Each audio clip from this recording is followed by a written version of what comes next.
That's why I'm not acquiring small businesses. If you look at the companies that I'm acquiring right now, the one we have a meeting on later today, the company has a transaction value of $750 million. Okay. It does 800 and some odd $1 million in revenue. Its EBITDA is around 65 million a year in EBITDA.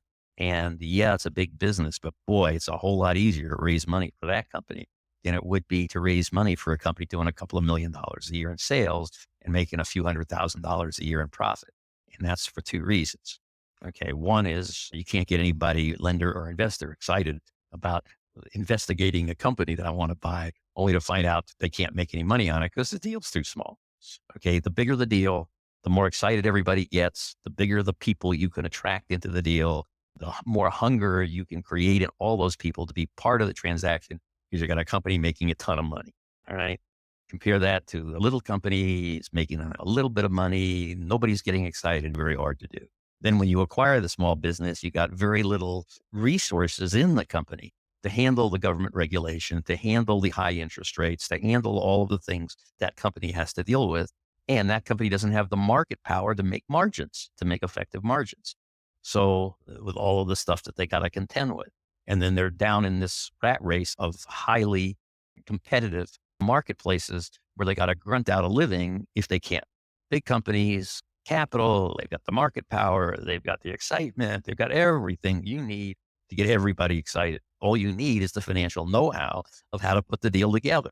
Okay. Because it's still not going to take any of your own money. In fact, the questions even get easier. For example, on a small deal, everybody wants you to guarantee your loan, right? So they loan you the money, but they want your personal guarantee. You want to establish credit with a new supplier, they want your personal guarantee. It's a nightmare. Okay. Whereas if you're buying companies, we do $500 million now, what are called mezzanine loans, and that they don't even think about asking you for a personal guarantee. It's not, it's unheard of. They don't do it. So all my debts are not personally guaranteed. Why? Because they're of a size and in a sophisticated enough marketplace, meaning the lenders are sophisticated. And everybody plays the game where they assume the risk that's appropriate to their particular loan or investment.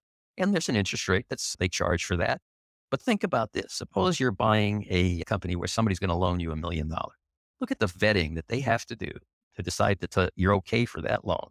Look at the amount of profit they can make on this $1 million loan. It's small. Okay. Their margins have to be big. They have to charge you a lot of interest at a high rate in order to make any money on you. Whereas on a big loan, $500 million loan, they can work on very narrow margins and make a ton of money because the loan is so big. All right. So when they go to amortize their costs of vetting and validation and all that stuff, it's peanuts compared to the amount of money. They can be highly competitive, make a whole lot of money on what they do.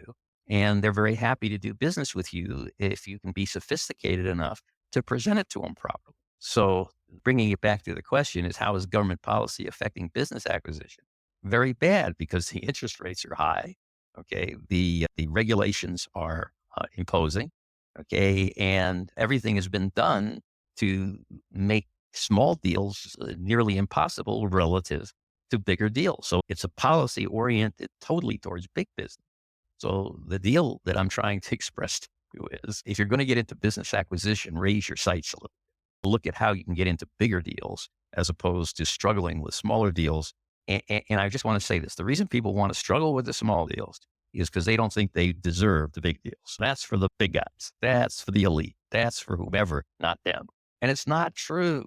That's why Bizarre Financing is this key facilitator for you, because we show you all the secrets. Now, for those of you in Essentials, we've shown you enough that you know how these financial leveraging strategies work. For the pro folks, you know every which way from Sunday to pull this off. And it's a matter of you digging into that doable deal analyzer and that business price calculator to see what the right price of the business is and how to put together all the financing elements and how to do it in a way where the cash flow works for you, no matter how big the purchase. And then all the techniques and the methods are there.